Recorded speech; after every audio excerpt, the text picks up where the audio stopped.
The reason why I make these videos is because I have a dream. And you want to know what that dream is? Here, let me tell you.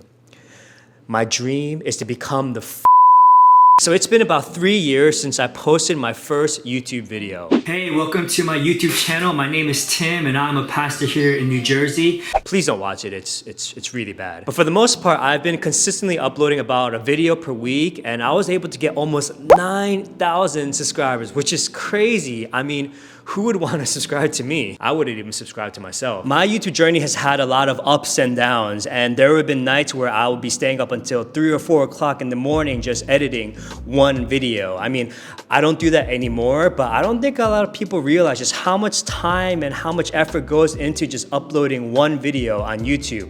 You have to write a script, you have to record, you have to make sure that you have good lighting and good sound, you have to come up with a good title, and then you have to design a thumbnail, and all that is really time consuming, and you have to do that week in and week out while still maintaining a level of high production quality. So it takes a lot of work recording just one video. And on top of that, I'm a full-time pastor here out in Seattle. So my church is actually not in Seattle, it's in a town called Bothell, but who knows where Bothell is, right?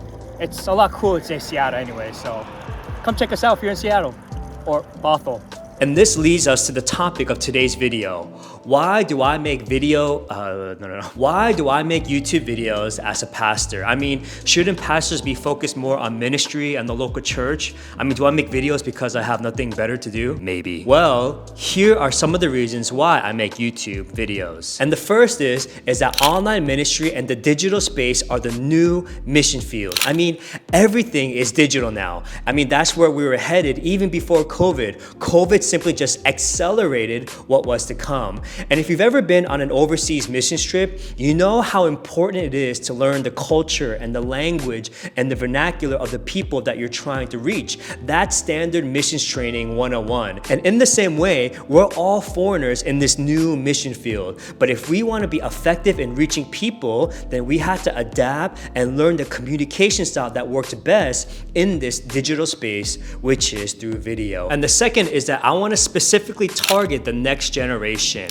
James Emery White, in his book called Meet Generation Z, writes how Gen Z is the first post-Christian generation, and he describes this as the rise of the nuns. And what that means is that Gen Z will be the first generation that will have no religious affiliation or religious identity. And so a lot of them will grow up never hearing the gospel message. And so in order to reach them, we have to go where they're at. You know, and I think a lot of us know this, that Gen Z, they spend most of their time on social media. And so if Jesus tells us to be fishers of men, we have to fish where the fish are at. In other words, this is a very missional and incarnational ministry. We meet them where they're at, which is the reason why I make these videos. And the third reason is that I want to sharpen and hone my storytelling abilities and my communication style. You know, I'm learning more and more how powerful and how effective storytelling could be. There's something about a story that just draws people in and that just hooks us from the very start. I mean, that's why we love movies, because the storyline hooks us in and it brings us on a journey towards the end. And if you think about Jesus' teaching style, he really taught with stories and through parables, right? They were relevant, they were easy to understand, but at the same time, it offered a valuable lesson. And this is just my humble opinion, you know, Timmy's opinion. That is, you know, preaching that mimics a storytelling format is going to connect far better with the next generation.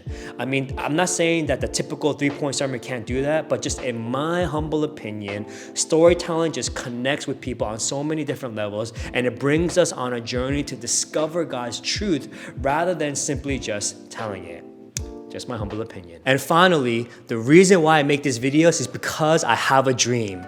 And you want to know what that dream is? Here, let me tell you. My dream is to become the first Korean American pastor YouTuber. There you go. I said it. That's right. I want to be the first one. I haven't seen any so far. If you have, let me know. But that is my dream, to be the first Korean American pastor YouTuber. But anyways, I hope you enjoyed this video and I hope you guys learned a lot. Take care. God bless. And I'll see you in the next one. Bye.